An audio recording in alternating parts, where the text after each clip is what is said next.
એપ્રિલથી મેમાં હવામાનમાં મોટા પડતા આવી રહ્યા છે. કોઈ ભાગમાં ભારે તો કોઈ ભાગમાં ઓછો વરસાદ થવાની શક્યતા. બંગાળ ઉપસાગરમાં ખતરનાક વાવાઝોડા થવાની શક્યતા રહે છે. અરબ સાગરમાં પણ ચક્રવાત થવાની સંભાવના. ચૈત્રમાં ગરમી પડવી જોઈએ, ચૈત્ર ચોખ્ખો રહેવો જોઈએ અને ચૈત્રમાં વરસાદ ન થવો જોઈએ. જ્યાં સુધી ગંગા જમુનાના મેદાનો તપે નહીં ત્યાં સુધી વરસાદની અનિશ્ચિતતા ગણાય. ગુજરાતનું ચોમાસું એકંદરે સારું રહેવાની શક્યતા રહે છે. ચોમાસું 94 થી 96 કે ક્યાંક 98% જેવું રહી શકવાની શક્યતા. હાલ જોઈએ તો આજે 11 એપ્રિલનો દિવસ છે અને રાજ્યમાં અત્યારે તાપમાન છે તે ઊંચું જોવા મળી રહ્યું છે. એપ્રિલ માસની શરૂઆત થતાની સાથે જ એક બાદ એક તીવ્ર માવઠા જોવા મળ્યા, જેના કારણે અનેક ખેડૂતો છે તેમને નુકસાન પણ થયું. અને હવે જોઈએ તો હવે ક્યાંક ને ક્યાંક ઊંચું તાપમાન જોવા મળી રહ્યું છે.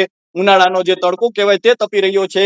ત્યારે હાલ ખેડૂતોના મનમાં એ પ્રશ્નો ઉભા થઈ રહ્યા છે કે 2026 નું આવનારું ચોમાસું કેવું હશે. તો તેને લઈને વાત કરવી છે. એ સાથે જ અત્યારે હવે કોઈ માવઠાની શક્યતાઓ છે કે કેમ, અને જે કહી શકાય કે ચોમાસાની શરૂઆત ક્યારે થશે, વહેલી થશે કે મોડી થશે, અને ચોમાસામાં જે કહી શકાય કે વચ્ચે કોઈ બ્રેક આવશે, અને ચોમાસામાં જે પાછલા જે વરસાદ છે તે પડશે કે કેમ, તે તમામને લઈને વાત કરવી છે. ત્યારે આપણી સાથે ગુજરાતના જાણીતા હવામાન નિષ્ણાંત અંબાલાલભાઈ પટેલ જોડાઈ ચુક્યા છે. તો આવો તેમની સાથે જ સીધી વાત કરીએ, વાત ગુજરાતી પર. દાદા, વાત ગુજરાતીમાં આપનું ખૂબ ખૂબ સ્વાગત કરું છું. આભાર આપનો. વાત ગુજરાતીમાં. જી દાદા, શું કહેશો કે અત્યારે તડકા તપી રહ્યા છે, તાપમાન ઊંચું જોવા મળી રહ્યું છે, તો હવે આગામી દિવસોમાં કોઈ માવઠાની શક્યતાઓ છે કે કેમ? હવે આગામી તારીખ 12 થી 20 ભયંકર ગરમી અને ખતરનાક લગભગ ગરમીનો દોર આવવાની શક્યતા રહે છે. જેમાં વિદર્ભના ભાગો, મહારાષ્ટ્રના ભાગો, છત્તીસગઢના ભાગો, આંધ્રના ભાગોમાં મહત્તમ ઉષ્ણતામાન લગભગ 42 થી 46 ડિગ્રી સેલ્સિયસ જેવું થઈ જવાની શક્યતા રહે. કારણ કે આ ગરમીનો દોર જબરજસ્ત છે. અને ગુજરાતના ભાગોમાં પણ મહત્તમ ઉષ્ણતામાન હાલમાં 38-39 ડિગ્રી રહેવાની શક્યતા રહે છે. પરંતુ 20મી તારીખ સુધીમાં તો મધ્ય ગુજરાતના ભાગોમાં મહત્તમ ઉષ્ણતામાન 42-43 ડિગ્રી સેલ્સિયસ જેવું થઈ જવાની શક્યતા રહેશે. આ ઉપરાંત જુનાગઢના ભાગોમાં પણ મહત્તમ ઉષ્ણતામાન વધવાની શક્યતા રહે છે. કચ્છ ભાગોમાં પણ 42 ડિગ્રી સેલ્સિયસ ઉપર મહત્તમ ઉષ્ણતામાન જઈ શકવાની શક્યતા રહેશે. પશ્ચિમ સૌરાષ્ટ્રના ભાગોમાં પણ મહત્તમ ઉષ્ણતામાન 38-39 ડિગ્રી સેલ્સિયસ રહેવાની શક્યતા રહી શકે છે.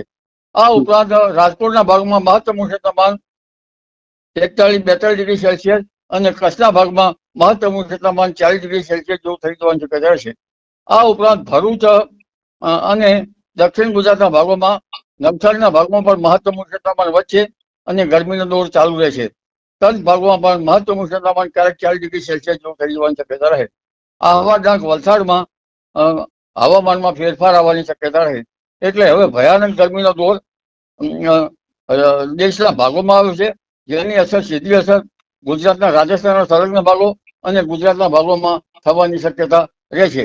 જી.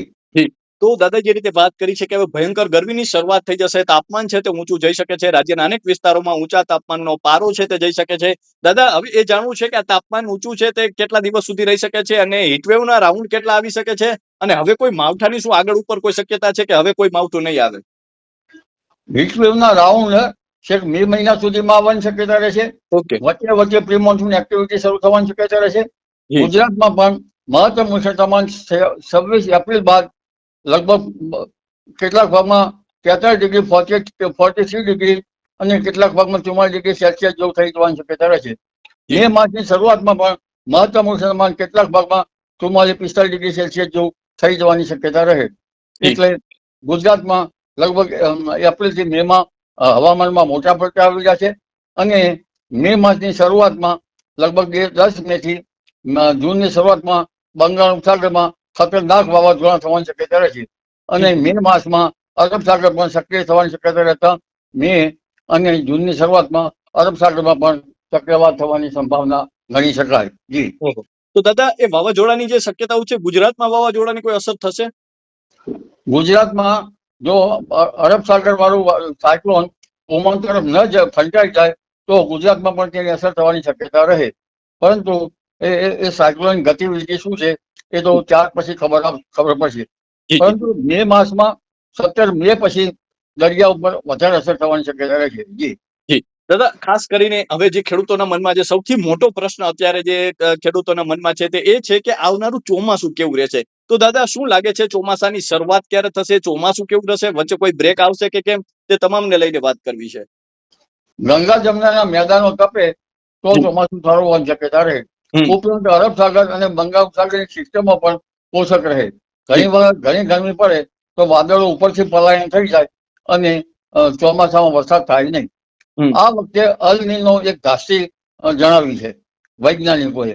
પરંતુ અલ નીનો અને ઘાસી વચ્ચે પણ ગુજરાતનું ચોમાસું એકંદરે સારું રહેવાની શક્યતા રહેશે. અલબત્ત કેટલાક ભાગમાં ખંડવૃષ્ટિ થવાની શક્યતા રહેશે અને પાછોતર વરસાદ પણ થવાની શક્યતા રહેશે. જી દાદા, તમે જે રીતે વાત કરી છે કે ચોમાસું સારું રહી શકે છે, પાછોતરો વરસાદ પણ થઈ શકે છે, તો દાદા ચોમાસાની શરૂઆત ક્યારે થશે? ખાસ કરીને આપણે જે 15 જૂન આસપાસ જે ચોમાસાની શરૂઆત થતી હોય છે, આ વર્ષે પણ એવું જ થશે કે ચોમાસું મોડું આવી શકે છે અથવા વહેલું આવી શકે છે? આ વખતે લગભગ ચોમાસું વૃક્ષિસ નક્ષત્રમાં એટલે કે 8 જૂન આસપાસ દરિયામાં પવનો વધશે અને સક્રિય થશે અને વૃક્ષિસ નક્ષત્ર એટલે લગભગ 20મી જૂન પહેલા 15મી જૂન આસપાસ ગુજરાતના કેટલાક ભાગમાં ચોમાસું આવવાની શક્યતા રહેશે. અને પરંતુ તારીખ 24 મે થી 4 જૂન વચ્ચે ગરમીના કારણે રાજ્યના કોઈ ભાગમાં વરસાદ થવાની શક્યતા રહેશે. જી દાદા, આમ જોઈએ તો આપણે ગત વર્ષે જે ચોમાસામાં વરસાદ જોવા મળ્યો તેમાં ખાસ કરીને આપણે જોયું કે અનિશ્ચિતતા ખૂબ હતી. વરસાદ જ્યાં પડ્યો ત્યાં ખૂબ પડ્યો, અમુક વિસ્તારો છે ત્યાં ઓછો પડ્યો, તે પ્રકારે જોવા મળ્યું. તો આ વર્ષે પણ એવું થશે કે સામાન્ય વરસાદ પડશે આખા વિસ્તારોમાં? વરસાદ મેઘ ગર્ભ બરાબર બન્યો નથી. વરસાદ મેઘ ગર્ભ બરાબર બન્યો હોય તો નિર્નિરીક્ષણ ચોમાસું આવે. પરંતુ આ વખતે લો પ્રેશરના એરિયામાં અને હિન્દ મહાસાગરમાં સાનુકૂળતાના કારણે વરસાદ થવાની શક્યતા છે. પરંતુ ગત સાલની જેમ કોઈ ભાગમાં ભારે તો કોઈ ભાગમાં ઓછો વરસાદ થવાની શક્યતા ગણી શકાય. મારા મત મુજબ લગભગ ગુજરાતના ભાગમાં ચોમાસું 94 થી 96 કે ક્યાંક 98% જેવું રહી શકવાની શક્યતા ગણી શકાય. જી તો દાદા, તમે જે રીતે વાત કરી છે કે ચોમાસું છે તે સામાન્ય રહી શકે છે, તો દાદા હવે એ પણ જાણવું છે કે આ વર્ષે જે ખાસ કરીને શિયાળામાં ઠંડી ઓછી જોવા મળી છે, ઉનાળામાં માવઠા જોવા મળ્યા છે, તો એની અસર ચોમાસા પર પડશે કોઈ? માવઠા હરકત થતા હતા, કારણ કે જ્યાં સુધી ગંગા જમનાના મેદાનો તપે નહીં ત્યાં સુધી વરસાદની અનિશ્ચિતતા ગણાય. પરંતુ હવે 12 થી 20માં ભયાનક ગરમીનો રાઉન્ડ આવી રહ્યો છે, જે તો દેશના ભાગોમાં IMD એનો જે તે યલો એલર્ટ કે જે રેડ એલર્ટ જે આપવાના છે તે આપી જાય છે.